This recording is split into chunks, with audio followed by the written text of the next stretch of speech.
how do we end this to this particular episode? Tell me if there's any parting comments you want to make before we hit the pause button and decide what to do next.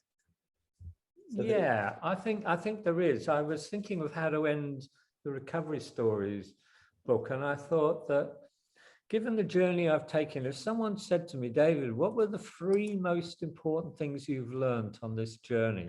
Yeah. From neuroscience, through recovery advocacy, through the online community, through sharing culture work, and now to the Indigenous. What are those 3 things? And these what they are.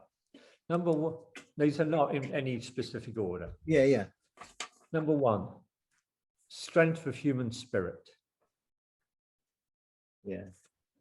Number 2, the power of human connection. And the 3rd is the healing impact of story. Yeah.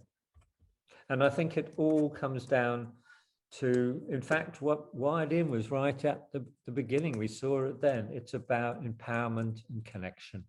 Yeah. Yeah. I think that's... Yeah.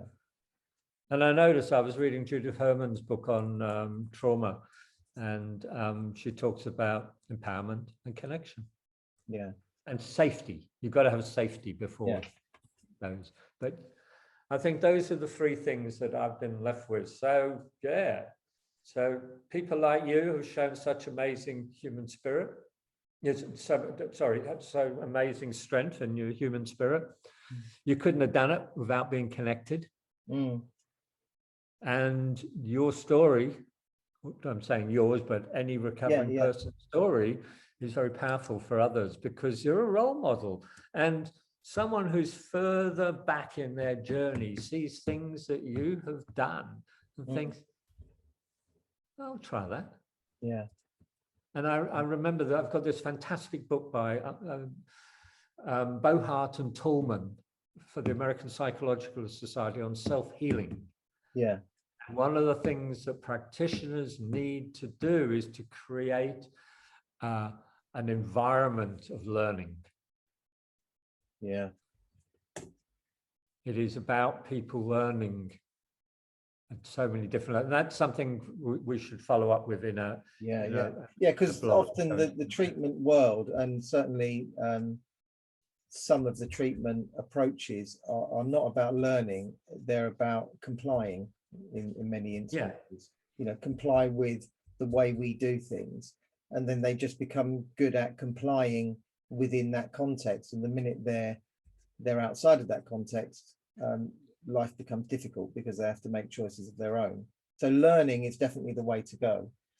And I've just written down a note here. I've just seen it. This is what I saw at Wakada, and when I was writing a more detailed chapter of that later, recently I went back to the self-healing book, and they created an environment that was safe, facilitated learning and problem solving and meaning making, to understand things around me which I may not know because I never had the opportunity, because I was taking drugs when I was 12 years of age. So I can make a meaning of the world around me and start to learn things. And I remember our stuff that we did in prisons, and we can talk about this another time as well, when we looked at the factors that facilitated recovery, belonging, socialization. People had to learn to communicate, because you can't belong without being able to communicate. So then you had to learn to trust and feel that you're being trusted. So that all these sort of elements that are there in a recovery community and a good treatment agency. And obviously connection to others. To me, that seems like a good place to hit the pause button. Hour and a half. Wow. I want to say thank you. This isn't the last conversation we're going to have.